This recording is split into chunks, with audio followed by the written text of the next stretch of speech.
The coffee table centers on a couple struggling to reconnect after the birth of their child. In an attempt to bring some normalcy back into their lives, they purchase a simple coffee table. But what seems like an ordinary decision quickly spirals into something far more devastating. A sudden, unthinkable incident transforms their home into a space filled with tension, guilt, and emotional collapse.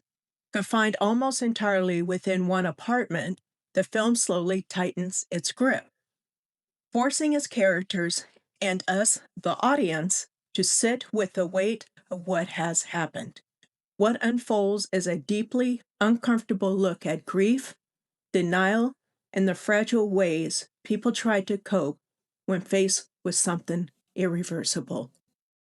The coffee table becomes more just part of the background. It turns into a quiet symbol of how easily things can slip out of your hands. Not just an object, but a reminder of how fragile control really is. At first, it feels like everything's solid, something chosen, something stable. But the longer you sit with it, the more it reflects the opposite, a lack of control. Everything around us starts to feel delicate, unstable. Like one small moment, one small decision could shift everything. The movie builds tension in a very quiet way, through conversations, awkward moments, and long silences. There's also dark humor in it, not the kind that makes you laugh, but the kind where you're not sure if you should laugh or just sit there. This isn't a film built on jump scares or big horror moments. It's built on tension that slowly settles in. It leans into discomfort, the kind that doesn't hit suddenly, but lingers. It holds on to moments just a little too long, but long enough for them to feel heavy and hard to shake. And in doing so, it shows how quickly everyday life can shift into something unfamiliar and deeply unsettling. This isn't a film that feels complex or layered on the surface, but the subject matter carries a quiet, undeniable weight. It's simple in its approach, but very deliberate in how it makes you feel. The film takes its time, and that pacing won't work for everyone, but it commits to it for a reason. It lets moments linger longer than expected, so the tension has time to settle in.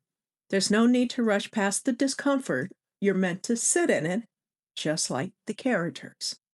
And that slow rhythm reflects what the film is really about, how things don't always spiral all at once, but sometimes they unfold slowly. And that's what makes it hard to shake. In the end, the film takes something ordinary and quietly turns it into something heavy, something that lingers.